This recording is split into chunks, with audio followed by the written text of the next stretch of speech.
the single most important decision that we can be making, or the most important thought process that we can be engaging in as we transition from life as we knew it as we were growing up to life with AI to life with AGI, artificial general intelligence, is how do we leapfrog beyond AI into the AGI world and mentally prep, get our game ready so that as it rolls into our lives, we are already beginning to be adaptive and we're not steamrollered into a pulp. Hello, I'm Dr. Aliana Marin. I've been teaching for 10 years at Northwestern University's Master of Science and Data Science program, having evolved their AI specialization, their core courses in AI and deep learning, natural language processing, and more recently their capstone course, which is specialized towards AI, that particular variant. Independent of the Northwestern, I've been developing my own AI innovations and resources and capabilities, putting them out in papers, blogs, YouTubes. You know that drill. But today, let's not talk about the science and the tech underneath it quite yet. We will brush on that. We will. But the important thing for you and me is, how do we adapt our lives? How do we adapt our businesses or our role within our businesses? How do we adapt the situations for our families? Like, what do we do with our kids? How can we use AI to support and assist them and our parents and other people in our family and our immediate communities where we have a commitment and an interest? And then bigger, society at large. How do we play a role as a citizen in this very massively adapting, evolving world of AI, AGI? So, let me tell you a story. Here's the important thing. We need to take what we know about AI and what we can infer or project or, imagine even what the AGI would be like, and take it into our practical situations and say, okay, and how is this going to change? So let me give you an example. Last night, it's 11 o'clock at night. I'm grading a student's work. I'm doing what I call read and respond. So this is the important moment in their course, and it's why they find value taking their classes from me, because they all do a major project, each one of them. They can team or not, depends on their preference, but they each are doing a really significant project, and halfway through the course or a little later, they're turning in an interim progress report. It's in the style and format of a formal presentation, the kind of thing that they could present at a conference, publish in a journal, put online, make it a company white paper, that sort of thing.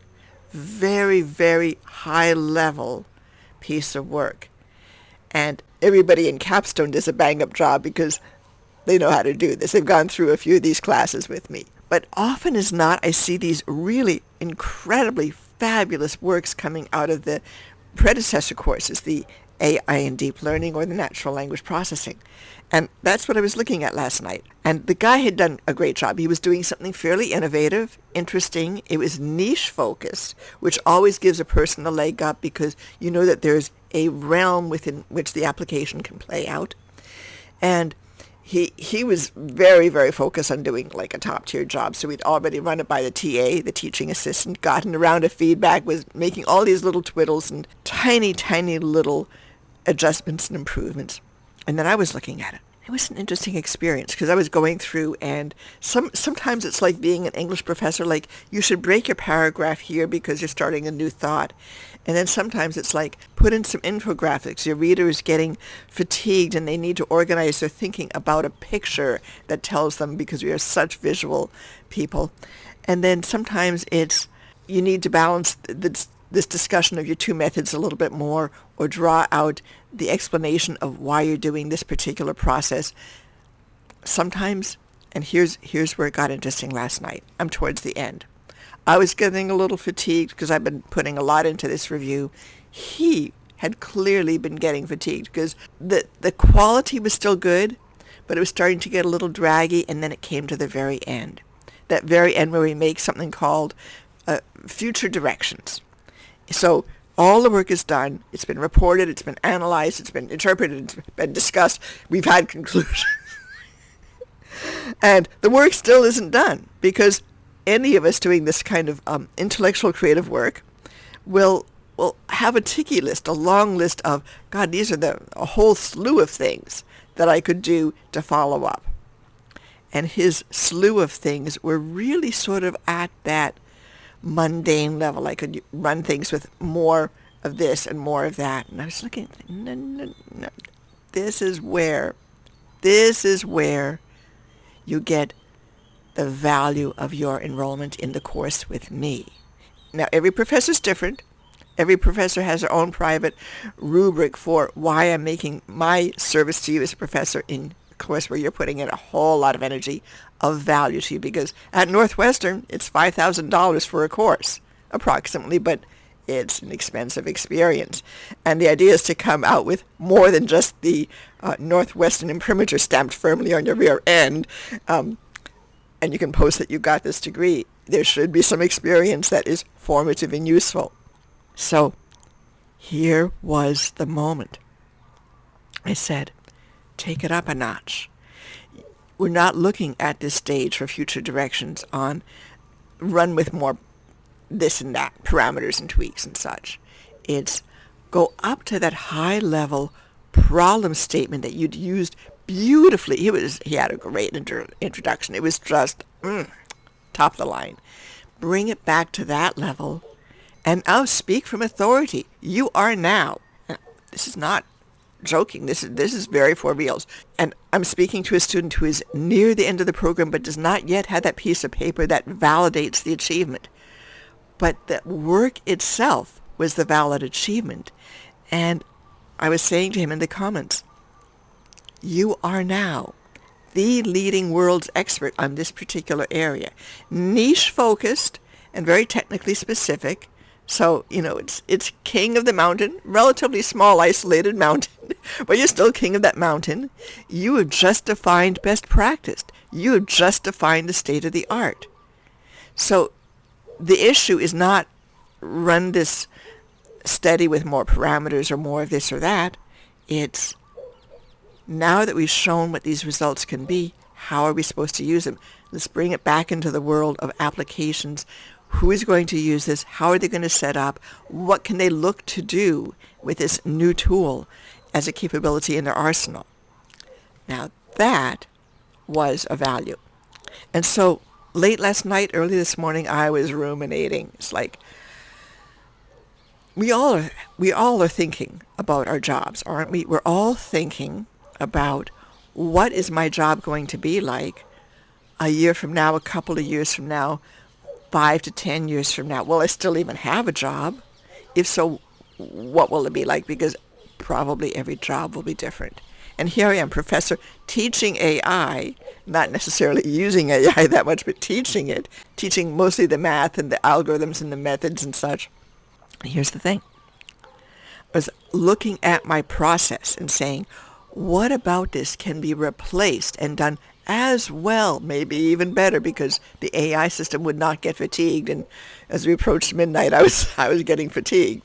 What can the AI systems, the tools that we have, do that would supplement, perhaps even replace my capabilities? Where is my unique value?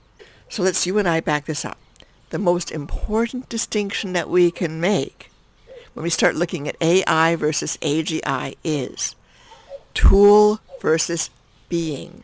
Think of it as a slave or full-time professional employee, if you would, working around the clock. But tool, and what we have right now are tools. They may mask themselves and come across sometimes, depending on what you're dealing with, as though you're dealing with a person. God, some of those LLMs, they certainly can present as people. They're not people. There's nothing underneath. There's no self. There's no awareness underneath. It's all basically a souped up version of what's the next thing that you see on your smartphone when you're texting a message. That's a tool. The next generation, coming faster than we imagine, are the AGIs, or the beings. We don't necessarily want to say self-aware in the same sense that we would say of having consciousness, of being a independent entity, but definitely a step in that direction. And those are two different categories, and we're going to be working with both. So in my case, I was saying, okay, I could easily see souped up versions of, say, Grammarly.com or any other suite of AI tools that you could have to review and enhance and tweak the writing. And of course, they exist right now, don't they? Then beyond that, can we find tools that would say, can we organize this better? Can we put in infographics? Yeah, we pretty much have those already too. The tool or even the AGI that would say, and in my case, I've looked at over 1,000 by now. It was under 1,000 earlier. By now, it's about 1,000 student projects. So I've read 1,000 of these reports and seen students of incredible capability, great drive and determination and devotion to mastering this new trade, and looking at them and saying, okay, this is where you've positioned yourself in your field with respect to your community. And it takes a sense of having looked at this many and interacted with those students, even if it's briefly, even if it's just during the online syncs that we have and the discussion forums, which is not super great for building long-term connection, but it's what we can offer in these online courses. And to be able to use that plus their work and say, this is what you've done. This is how you transformed. Now, what will make the AGIs different from the AIs is going to be something called a Markov blanket. And I've referred to this a lot in many, many other videos. So what I'm going to have in the description box below will be a link to a blog post. The blog post will link to other videos. It'll link to other blogs. There's going to be a lot of references that will support this idea of the Markov blanket. It is very famously associated now with Karl Friston, who has innovated the notion of active inference. Now, Markov blanket, here, blanket. It's not a physical blanket, and it's not even going to be a section in computer code where you can go in and examine the code and say, okay, here's our Markov blanket right here. And it's not necessarily going to be in the world model. We'll talk more about world models in upcoming vids. We'll talk extensively about these world models. It's going to be in the notion that the system, at least in some place, has a notion of separation between itself and its environment. That what it does is it has an outside world, psi, PSI, Greek capital letter. That's using Friston's notation. And then it builds a representation of the outside world because it takes in data. So imagine something taking in pictures, maybe having audio, maybe having other kinds of sensory information. And then it builds a model of the representation. And then the active inference goes there. But it's that notion of my representation is not the world. I can have a picture of this plant, but it's not the plant. This notion of having a Markov blanket, and then we, within the system, we, you and I, being the AGI inside the system for just a moment, we interact with the outside world by sending out agents, sensory agents that take in information and then act on it. Two different kinds of agents. And this is a bit more than agentic AI that we're seeing right now, which is basically workflows. This is a little bit more deliberative towards building, maintaining, adapting the world model, and then also influencing the outside environment in accordance with the desire to make some sort of shift or create some sort of different situation. But still, the way that we know that we've done that is that we've taken in the sensory data, we've updated our representations, and we match them against our model. It's very cyclical. The notion of having this Markov blanket will be a key element in establishing AGI. And right now it's not really there. It's not formalized in a way that is a substantial basis for how we're developing our AGIs for most people who are doing the work in this realm. As we cross that threshold, this will be the distinction between simple AI systems, which is what we have now, and AGI systems, which is what we'll have pretty soon. It's the AGIs have an internal reference frame of a self, even if it's crude, even if it's kind of hokey. So we're going to start with that. Imagine, if you would, going back to our original premise, what is it that the AI systems can offer as tools? Great, a lot of us are doing that kind of adaptive thinking right now. What can an AGI system do in the sense of having anything that you could conceptualize as a slave to a business buddy or mama's helper or my executive assistant, where the executive assistant is not just a chat bot, but truly an entity that is on its own, adapting and thinking and assessing and preparing and bringing options to you in a way that is much more advanced than what we have right now. Thinking through how all of those things can play out, the important thing for each of us is to figure out our own unique value. Where do we bring value into the system that is beyond the tool, beyond even a really smart assistant? And in the case that I was having with my student and meditating on what the value was that I was offering, I was being a muse.